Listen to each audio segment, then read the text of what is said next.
Друзья мои, приветствую всех на своем канале. С вами я, Николай Соловьев, клинический психолог, практикующий кинезиолог. И мы сегодня поговорим об очень важной вещи, такой как плоскостопие. Плоскостопие. Что это за зверь такой, почему образуется и где зона ответственности пациента, который хочет решить этот вопрос, а где зона ответственности специалиста, который помогает решить подобные проблемы у человека. Итак, давайте сначала поймем, почему плоскостопие образуется. Чаще всего это последствия родовой травмы, то есть травмы, которые получил человек при появлении на свет, при прохождении родовых путей, либо кесарево сечения, каких-то осложнений. Я много об этом говорил в своих роликах. Либо, конечно, это может быть последствия какой-то механической, спортивной травмы, но это немножко другая история.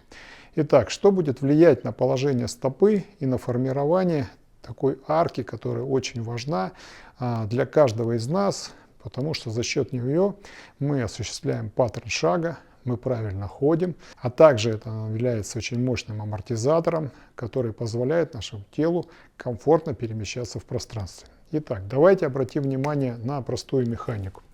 Вертикальная составляющая, которая очень важна, так как мы находимся под воздействием земного тяготения, и положение человека в пространстве.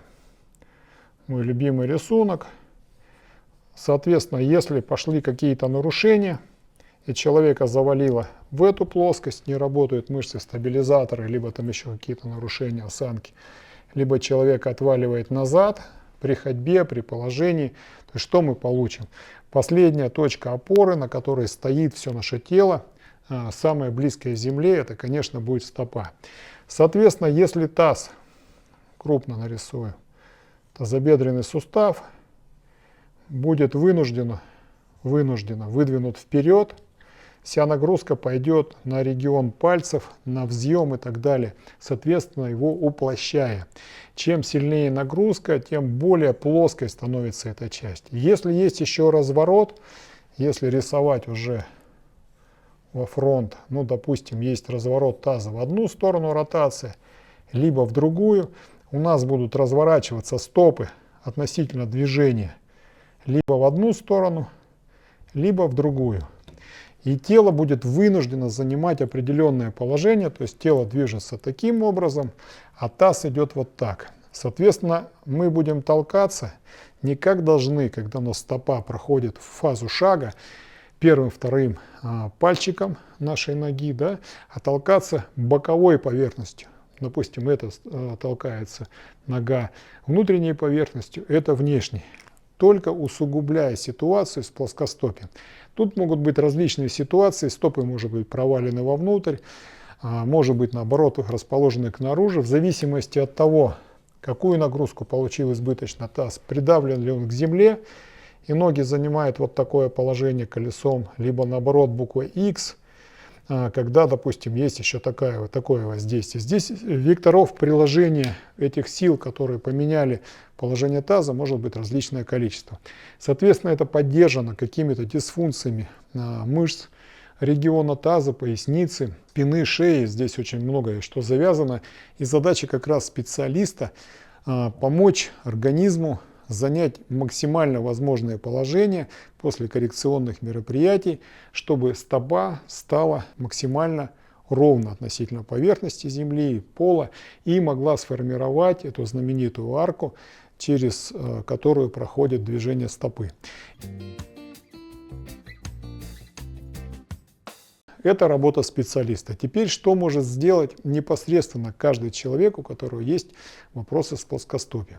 Прежде всего, друзья мои, это долгая работа лечебной физкультуры. Специальные упражнения, которые позволяют сформировать мышечный корсет стопы, занять правильное положение стопы в пространстве и в конце концов научить организм правильно ходить.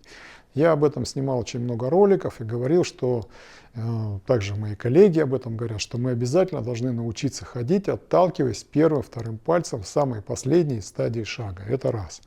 Второе, мы должны научить свою ногу, мышцы стопы, точнее, да, работать правильно. Для этого существует огромное количество упражнений. Хождение на внешней поверхности, на внутренней поверхности, раскатывание различных валиков, мячиков. Очень мне нравится упражнение, когда вытягиваем максимально, делаем более плоской стопу, а потом сжимаем вот этим движением, формируя изгиб нужной стопы. Одним словом, упражнений огромное количество. И самое главное, что? Да, их делать, помогая специалистам формировать свои навыки двигательные и помогая организму, возможно, переучиться в том или ином вопросе. Ну и, конечно, нам не обойтись без корректно подобранной обуви. Об этом снято тоже очень много роликов, целая история. Итак, плоскостопие не приговор. С ним можно и нужно работать. Есть несколько составляющих этой работы. Обязательно надо обратиться к кинезиологу, остеопату, чтобы люди вам помогли подготовить организм и поддерживать этот организм в правильных движениях, организовать эти правильные движения вашего скелета, мышечных групп и так далее. Второе, в обязательном порядке надо развивать те мышцы, которые должны в этом работать, потому что зачастую они либо не работают, либо выполняют неправильные движения. Ну а дальше уже выработка привычки, я уже сказал, что это правильная постановка стопы и отталкивание в момент шага, это правильная обувь. И поверьте, что моя практика показывает о том, что с плоскостопием мы можем успешно работать, добиваясь очень хорошей положительной динамики. Не оставляйте это глубокой старости и в зрелом возрасте. Вот там проблемы будут умножены x5. Занимайтесь с раннего детства коррекционной работой, поддерживающей работой. Делайте это осознанно, правильно и, самое главное, постоянно. Вот такие мои мысли по поводу плоскостопия. Жду ваших вопросов. Спрашивайте, комментируйте. Обязательно отвечу. Всем желаю добра и здоровья.